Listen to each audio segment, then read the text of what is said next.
Bien le bonjour, je suis ravie de vous retrouver sur ma chaîne livresque Au bout d'or de Candy Shy et aujourd'hui pour faire une gazette.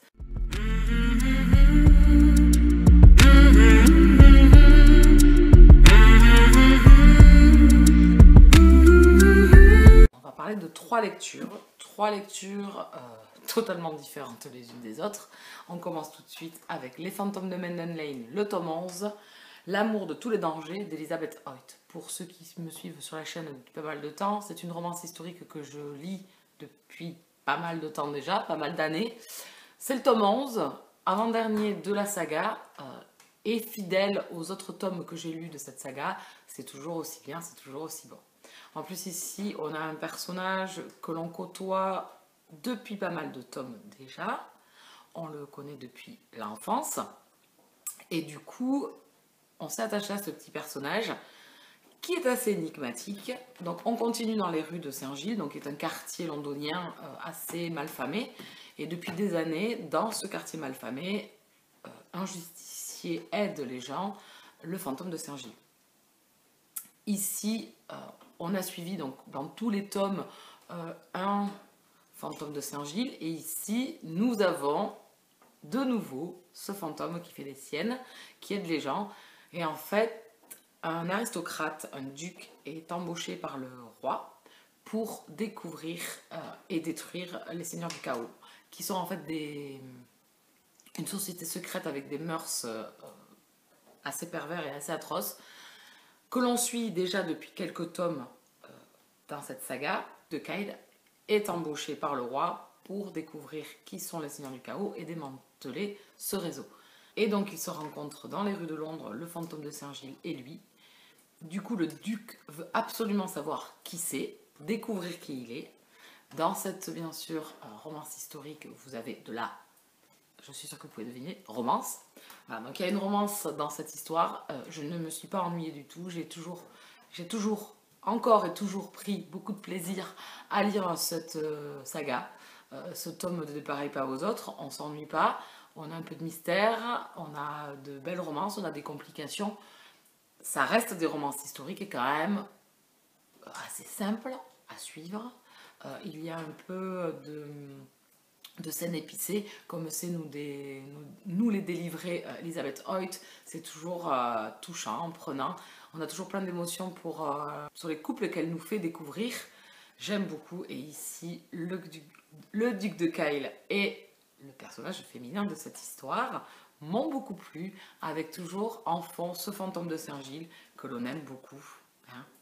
Et c'est vraiment une saga de romance historique que j'aime beaucoup. Et voilà, ça touche à sa fin. La couverture, je la trouve très jolie. Et voilà, je me suis pas ennuyée. Ça, comme d'habitude, ça a fait son petit effet. Ça a fait son petit moment de lecture. Donc du coup, moi, cette saga, je la conseille en romance historique. C'est toujours vraiment très prenant et très addictif. Et Elizabeth Hoyt sait nous entraîner dans ces histoires, même si bien sûr, de tome en tome, on va dire les ficelles schématiques de l'histoire sont relativement les mêmes.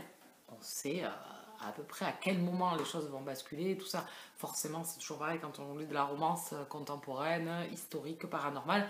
On connaît un petit peu les schémas des auteurs, mais je vous dis, ça n'empêche pas de se délecter pendant la lecture et de passer un agréable moment. Je lui mets un 17 sur 20. Le deuxième roman dont je vais vous parler, c'est La voix d'Alice de Alice Peterson aux éditions Milady dans la collection Feel Good. Ici, on est avec Alice, qui est une jeune femme de 26 ans qui est malade depuis l'enfance, depuis sa naissance, et qui se bat tous les jours avec sa maladie. Donc elle a une mucoviscidose. C'est écrit sur la 4e de couverture, donc je ne vous apprends rien. Et on la suit dans ses journées, dans sa maladie, dans ses moments d'émotion, dans ses moments de rire avec sa famille, ses amis. Et Alice rencontre Tom, un jeune homme qui va venir partager sa vie. Et vraiment, ça a été un très bon moment de lecture, bien sûr, avec de l'émotion, bien évidemment. J'ai versé ma petite larme pour cette histoire, pour l'histoire d'Alice, qui en plus, quand vous arrivez à la fin, vous apprenez que c'est tiré d'une histoire vraie. Tout n'est pas réel, puisque l'auteur a pris quelques libertés au niveau de la romance. au niveau de quelques petits passages de l'histoire, mais sinon elle est restée assez fidèle à la vie d'Alice, à son combat, à sa force de caractère de gagneuse. Et voilà, moi j'ai passé un excellent moment parce que voilà, cette héroïne, elle vous ramène les pieds sur terre, elle vous fait un petit peu un coup de pied aux fesses en vous disant oui, voilà, moi je suis malade et je me bats, c'est ce qui arrive à des gens aujourd'hui. Et ça nous ramène un petit peu à notre pauvre petite réalité où nous, des fois, on se plaint de tout et de rien dans la vie. Et après ça, alors je dis pas qu'il faut absolument lire un livre pour se dire que autour de nous il y a des gens malheureux, absolument pas. Mais là, puisqu'on parle de livres, c'est beaucoup mieux quand même. J'aime beaucoup ces histoires, j'aime beaucoup lire ces livres-là, même si je sais qu'à chaque fois mon petit cœur va saigner, euh, que les larmes vont couler, mais ça n'empêche pas la lecture d'être belle, d'être forte, d'être belle, de vous transporter. Et c'était vraiment génial avec Alice. On la suit et elle essaye de réussir, de devenir, de faire aboutir son rêve, d'avoir, comme elle dit à un moment donné, les choses de monsieur, madame, tout le monde, c'est pas parce qu'elle est malade qu'elle veut se mettre des barrières sur certaines choses qu'elle ne pourrait pas avoir ou ne devrait pas avoir. Voilà, elle essaye au maximum de mettre toutes les chances de son côté et d'essayer d'avancer et voilà, d'attraper ses rêves. Du coup, ça la booste, ça la motive. Alice est quelqu'un de très frais, de très joyeux. Elle a une famille hyper soudée. Voilà, donc il y a tout ça dans cette histoire. Il y a la maladie, il y a une héroïne forte, courageuse. Il y a la famille autour qui est une place énorme, qui amène son personnage aussi. Cette famille, elle fait partie intégrante de l'histoire. Elle nous amène énormément d'émotions, de la façon dont eux le vivent aussi, cette maladie, parce que ça touche pas que Alice. Et Tom. Voilà. Et Tom, ce jeune homme qui rentre dans sa vie magnifiquement. Voilà, donc on suit Alice et ses amis aussi, ses amis qui ne sont pas malades, ses amis qui sont comme elle, malades, qu'elle a rencontrés durant sa maladie. Voilà, et je peux que vous conseiller ce roman, je ne l'ai pas trop vu tourner, malheureusement. Enfin, il m'a pas semblé trop le voir, et c'est bien dommage parce qu'il se lit hyper facilement, les chapitres sont assez courts, on suit Alice à la première personne. On suit également sa mère qui nous parle à travers un journal intime.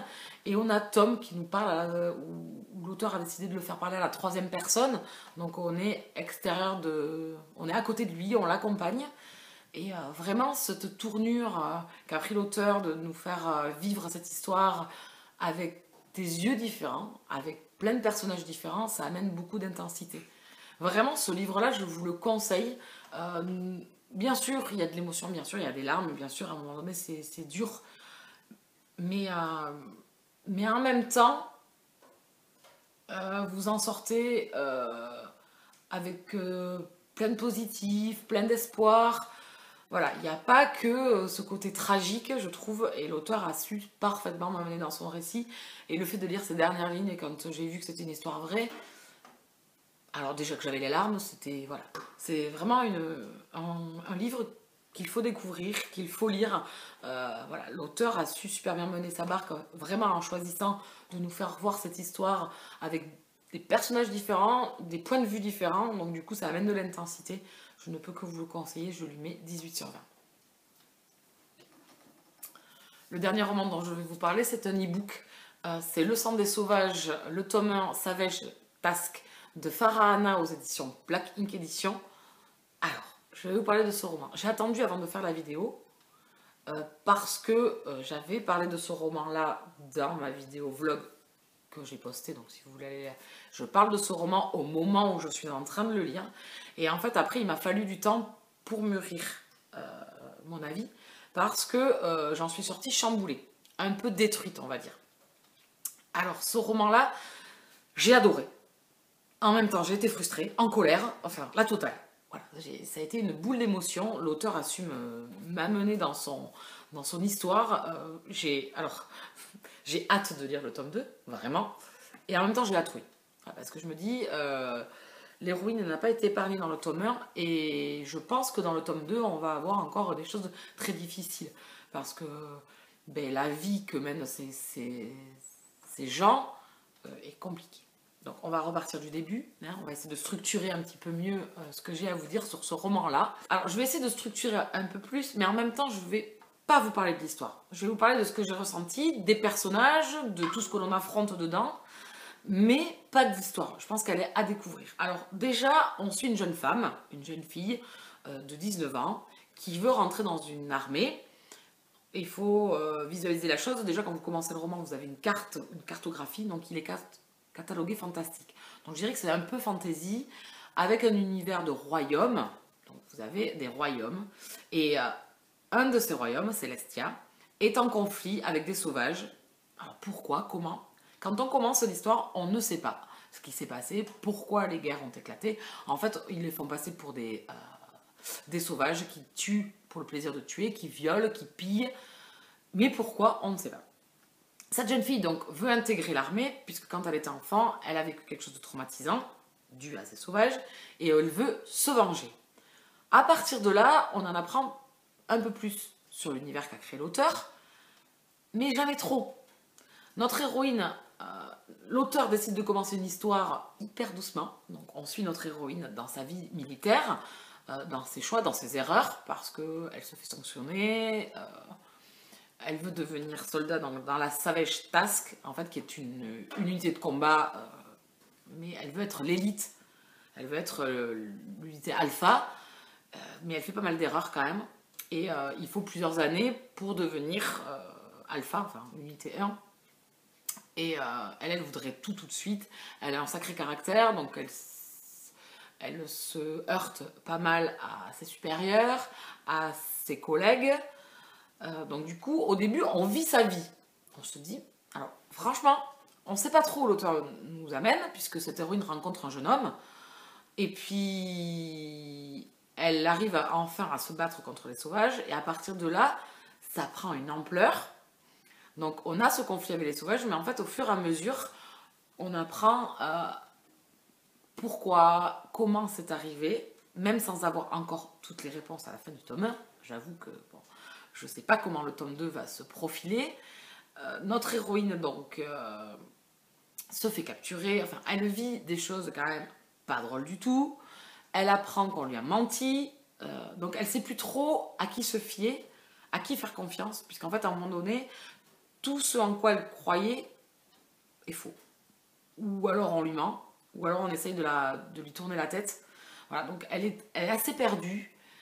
Et en même temps, au milieu, se profile alors une relation, je ne dis pas une romance, parce que c'est pas une romance, une relation.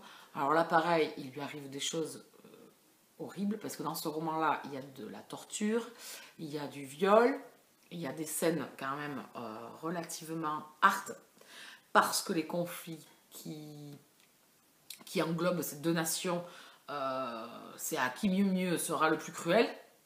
Donc franchement, c'est assez hard. Et en fait, vous commencez ce roman genre en sifflotant, et puis au fur et à mesure, vous avez la gorge qui se serre et vous commencez à flipper sa race, quoi. Tu te dis, mais non, mais c'est pas possible, quoi. Et il arrive après, alors à partir de 30%, je crois que bien l'auteur nous a mis dans l'histoire. Alors là, après, à partir de là, c'est du sang à l'heure, alors sans qu'il se passe des événements de combat de fou et tout ça, c'est surtout dans l'intrigue. Alors, il y a de l'intrigue politique, il y a de l'action parce qu'il y a des guerres, des meurtres, des viols, comme je vous disais, voilà. Donc du coup, notre héroïne est entraînée là-dedans, et à la fin, l'auteur, alors je l'attendais venir, j'attendais un événement qui se déclenche, j'en étais persuadée, au fond de moi, je savais. Puis au bout d'un moment, je me dis, ben non, j'ai dû me planter, bon. Et puis au moment où je m'y attendais le moins, elle m'a asséné le coup de grâce. Comment vous dire que j'étais trahie, frustrée, en colère, les larmes. J'en ai voulu à l'héroïne, alors que c'est pas forcément elle la fautive, hein, puisque notre héroïne, au bout d'un moment, un deuxième homme rentre dans l'histoire, et une relation se crée entre eux.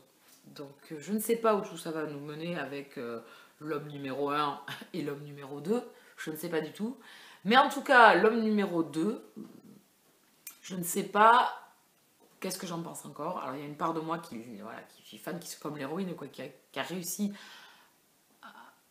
avoir une attirance et à vouloir plus, et en même temps trahi parce que quand l'auteur nous balance la dernière bombe de tout ce qu'elle a pu nous balancer pendant 90% du roman, franchement ça a fait mal parce que moi je m'attendais plus à ce moment-là et du coup j'ai été hyper, comme je vous dis, l'ascenseur émotionnel, frustré, en colère, enfin la totale quoi. Donc du coup c'est vraiment un roman super. Alors c'est un fantasy tout simple, hein. Il y a juste les royaumes, une guerre entre donc les Célestiens et les Sauvages. Pourquoi, comment, on l'apprend au fil de l'histoire.